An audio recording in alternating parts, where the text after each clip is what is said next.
नशीबवान मालिकेच्या आजच्या भागामध्ये आपण पाहत आहोत की रुद्र आता रागारागातच घरातून बाहेर निघालेला असतो. तेवढ्यातच वासंती येते आणि म्हणत असते, अरे रुद्र, कुठे बाहेर निघालास का? हे बघ, असं बाहेर जाऊ नकोस ना. त्याच वेळेला आता इकडे रुद्र म्हणत असतो, आईसाहेब प्लीज मला आत्ता थांबू नका, मला बाहेर जायचं आहे. त्यावर लगेच आता इकडे ती म्हणत असते, अरे असं काय करतोयस रुद्र, प्लीज थांब ना, बाहेर जाऊ नकोस. हे बघ, असा डोक्यामध्ये राग घालून घेऊ नकोस, शांत बस ना.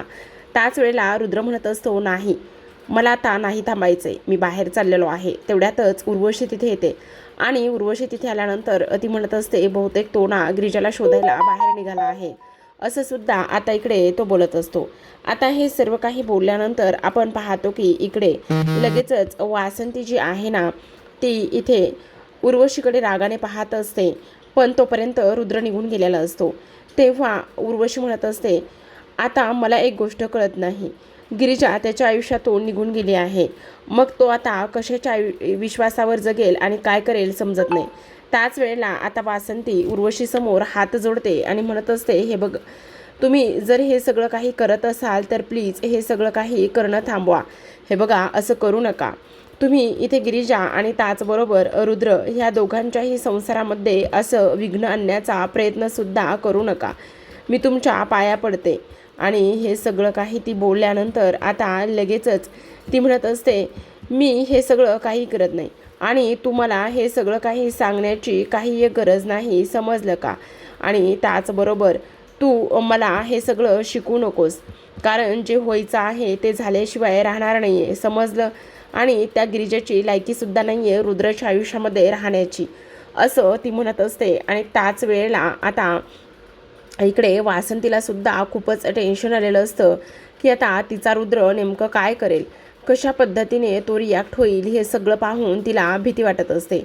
दुसऱ्या बाजूला आपण पाहतो की आता इकडे जी गिरिजा आहे तिने स्वतःचा हात सोडलेला असतो आणि हात सोडून ती आता इकडे फोन घेऊन कोणाला तरी फोन करण्याचा प्रयत्न करणार असते. पण तेवढ्यातच आता कुशल तिथे येतो. आता कुशल तिथे आल्याबरोबर तो म्हणत असतो, काय मग पळून जात होतीस का? तुझी हिंमत कशी झाली पळून वगैरे जाण्याची? तेव्हा गिरिजा म्हणत असते, हे बघ कुशल, प्लीज मी तुला काय सांगते ते एकदा ऐकून घे ना. हे बघ, मला आत्ता इथे थांबू नकोस, तू मला जाऊ दे ना. तेव्हा कुशल आता तिला तिथे बसवतो आणि म्हणत असतो, असं कसं मी तुला जाऊ देणार आहे? हे बघ, आपल्याला काही जरी झालं ना तरी ताबडतोब लग्न करायचं आहे आणि त्याचबरोबर लग्न करूनच मग सगळं नीट होणार आहे. तेव्हा आता कुशल म्हणत असतो, पण मला एक गोष्ट समजली नाही, तू अशी बाहेर कुठे निघाली होतीस बरं? आणि ते सुद्धा अशा वेळेला. अगं, आपलं लग्न आता ठरलंय, आपल्याला लवकरात लवकर लग्न करायचंय आणि लवकरात लवकर लग्न करायचं असून सुद्धा तू अशी मला सोडून जाणार आहेस का? त्याच वेळेला आता इकडे गिरिजा म्हणत असते, हे बघ कुशल, प्लीज, अरे मला एकदा कोणाला तरी फोन करू दे ना, रुद्र माझी वाट बघत असतील आणि मी कोणालाच काही सांगून आलेली नाही आहे.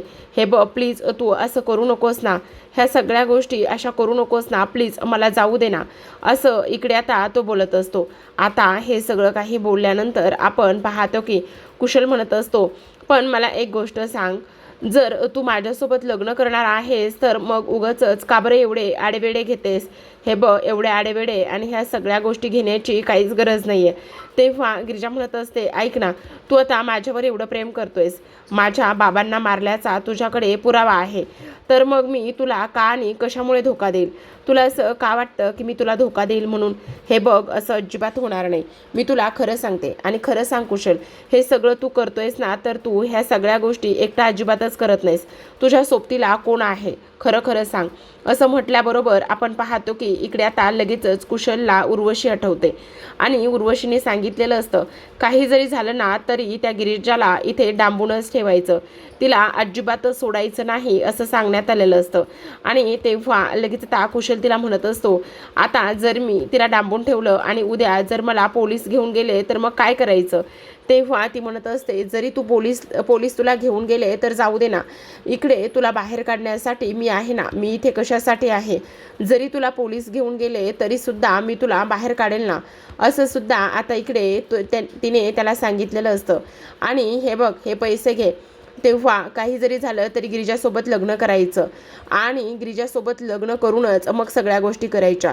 आणि तेव्हा तो म्हणत असतो ते सगळं ठीक आहे, पण मी तिला बांधून ठेवलं आहे ना. तेव्हा ती म्हणत असते मग मी जे सांगेल तेच तुला करायचं आहे, त्याचेच तर मी तुला पैसे देते ना.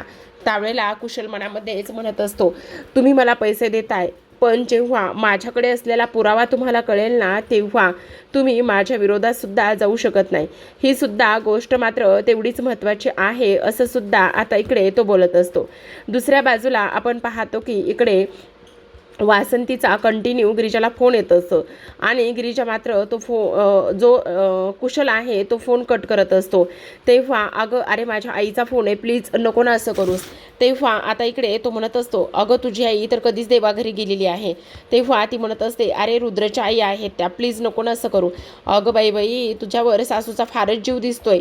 तेव्हा आता इकडे ती म्हणत असते हे बघ असं करू नकोस, मी घरात नाही आहे म्हटल्यावर त्यांना काळजी वाटत असेल, प्लीज असं करू नकोस ना तू. असं म्हटल्याबरोबर इकडे आता वासंती विचार करते गिरिजाने का बरं फोन कट केला असेल. नाही मी ना विशाखालाच फोन करते आणि विशाखाला काही माहिती आहे का त्या सगळ्या गोष्टी मी पाहते, असं सुद्धा आता इकडे ती बोलत असते. त्याच वेळेला आपण पाहतो की इकडे वासंतीने विशाखाला कॉल केलेला असतो आणि वासंतीने विशाखाला कॉल केल्यानंतर आता इकडे लगेचच ती म्हणत असते ऐक ना विशाखा, मला तुला ताबडतोब भेटायचं आहे. गिरिजा कुठे आहे, आतापर्यंत ती आली नाही, तू मला भेटायला येतेस का ताबडतोब.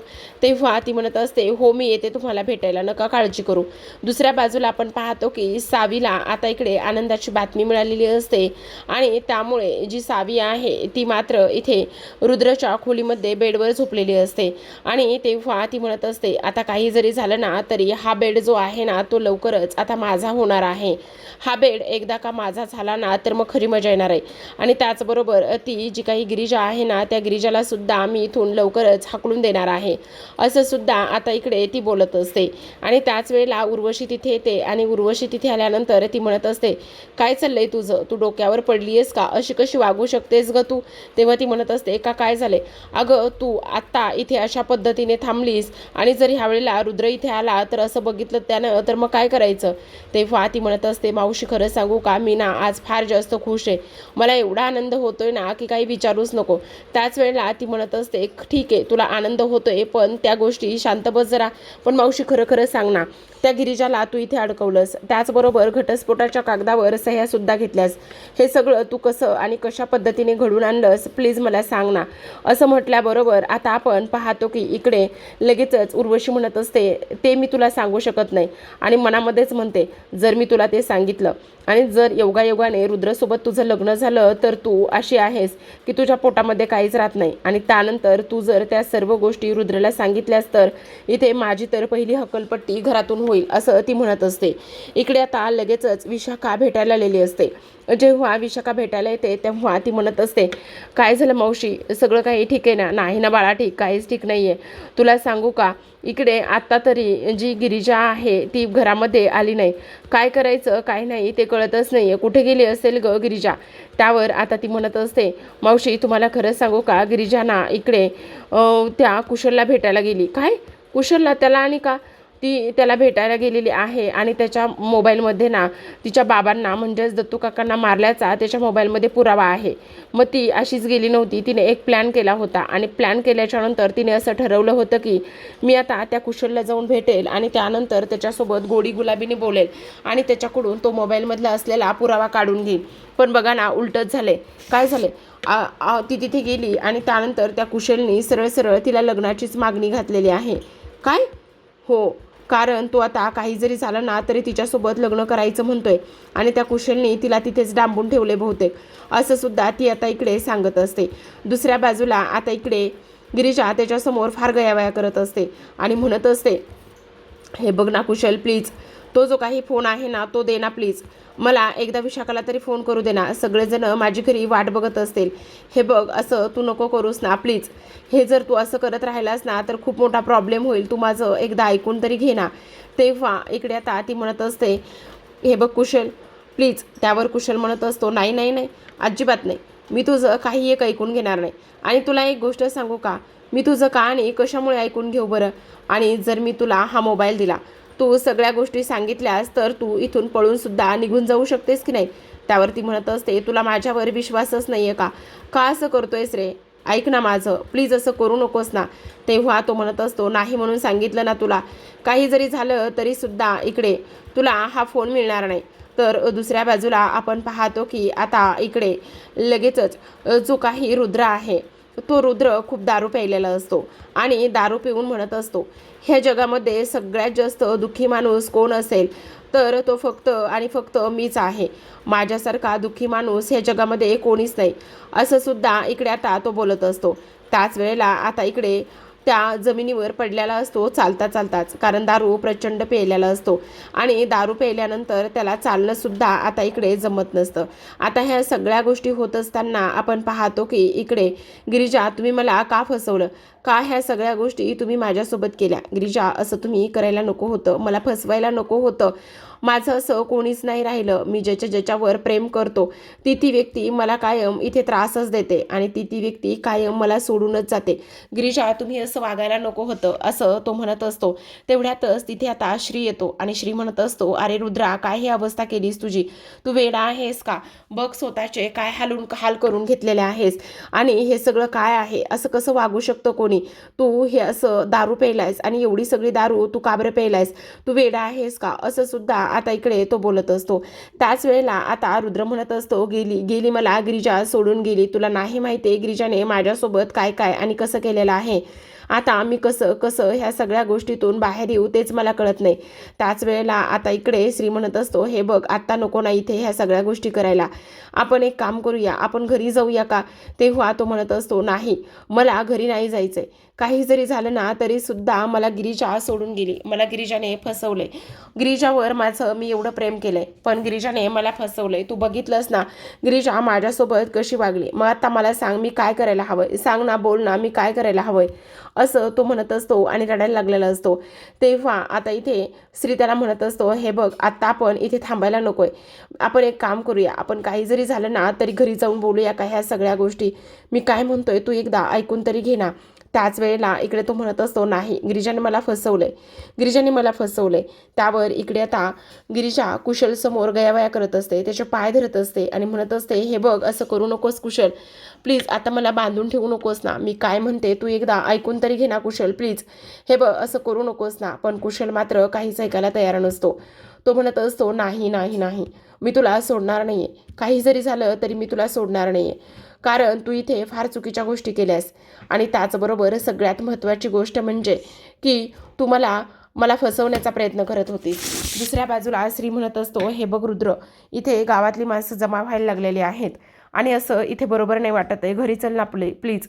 तेव्हा रुद्र म्हणत असतो, काय जाते कोणाचं, काय आहे कोणाचं, आणि मला त्रास होतोय, ह्या गावातल्या माणसाला थोडी ना त्रास होतोय.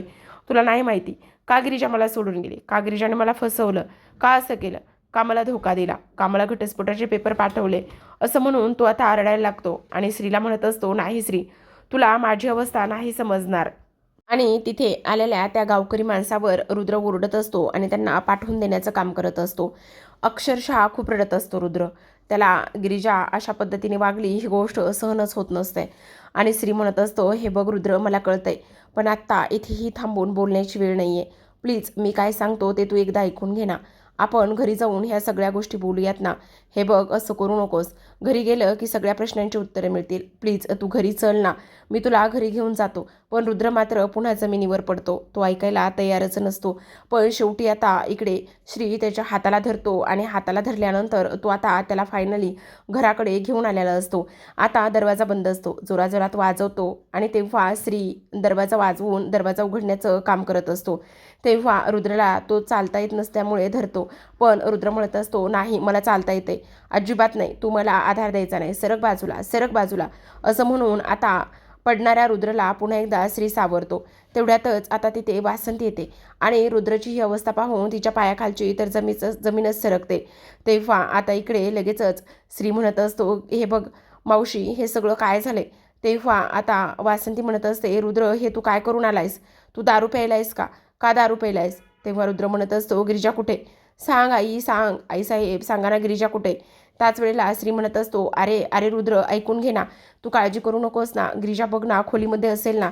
तेव्हा वासंती म्हणत असते, हे बघ रुद्र, तुला आता खूप चढलेली आहे, तू खूप प्यायलायस, रात्र झाली, एक काम कर, तू आता तुझ्या खोलीमध्ये जाऊन आराम कर, आपण सकाळी बोलूयात ना रुद्र. त्यावेळेला रुद्र म्हणत असतो, आई साहेब, मी जेव्हा जेव्हा ज्यांना ज्यांना जीव लावतो ते लोक माझ्या आयुष्यातून मला सोडून लांब का निघून जातात, काय करायला हवंय मी? आईसाहेब, हे सगळं माझ्यासोबत असं का होतंय, काय करू मी, सांगा ना आईसाहेब, सांगा ना. असं सुद्धा आता इकडे तो बोलत असतो आणि रडायला लागलेला असतो. तेव्हा पुन्हा एकदा वासंती त्याला समजवते आणि म्हणत असते, हे बघ रुद्र, प्लीज शांत हो. आणि तेव्हा लगेच तिथे विशाखा असते. तर आता रुद्र तिथेच खाली इथे वासंतीच्या पायापाशी बसतो आणि रडायला लागतो आणि म्हणत असतो, सांगा ना आईसाहेब, माझं नेमकं कुठं चुकलंय? मी गिरिजावर प्रेम केलं, गिरिजाने मला धोका दिला, गिरिजा मला का सोडून गेल्यात, सांगा ना. तुम्हाला सांगून गेल्यात का? नाही ना गेल्या सांगून. मग कुठे गेल्यात गिरिजा? का असं वागतायत माझ्यासोबत? का मला घटस्फोटाची नोटीस पाठवली? मी प्रेम केलं, ती चूक केली का?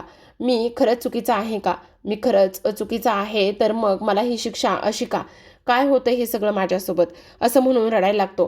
त्याच वेळेला आपण पाहतो की इकडे आता लगेचच दुसऱ्या बाजूला मात्र जी काही विशाखा आणि त्याचबरोबर इथे ही स्त्री, हे दोघे जण रुद्रला तिच्या खोलीकडे घेऊन जात असतात.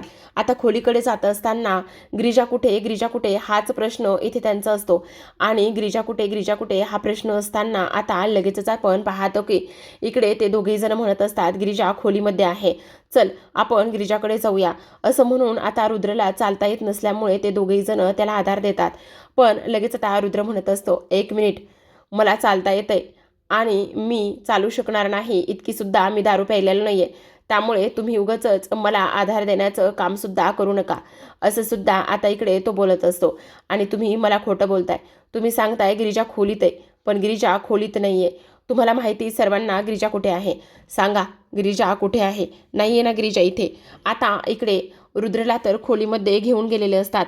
रुद्रला खोलीमध्ये घेऊन गेल्यानंतर आपण पाहतो की इकडे लगेचच वासंती आता हिच्याकडे उर्वशीकडे जाते. आणि वासंती उर्वशीकडे गेल्यानंतर ती म्हणत असते, हे सगळं करण्याची हिंमत कशी झाली? आणि त्याच वेळेला वासंतीचा हात हातामध्ये घेते, तिला फिरवते आणि सनकन एक कानाखाली वाजवत असते. आणि कानाखाली वाजवल्यानंतर ती म्हणत असते, कोण आहेस, कोण तू, कसली बाई आहेस? आज जर माझ्या पोराला काही झालं तर मी तुला माफ करणार नाही, एवढी गोष्ट मात्र तू नीट लक्षात ठेव.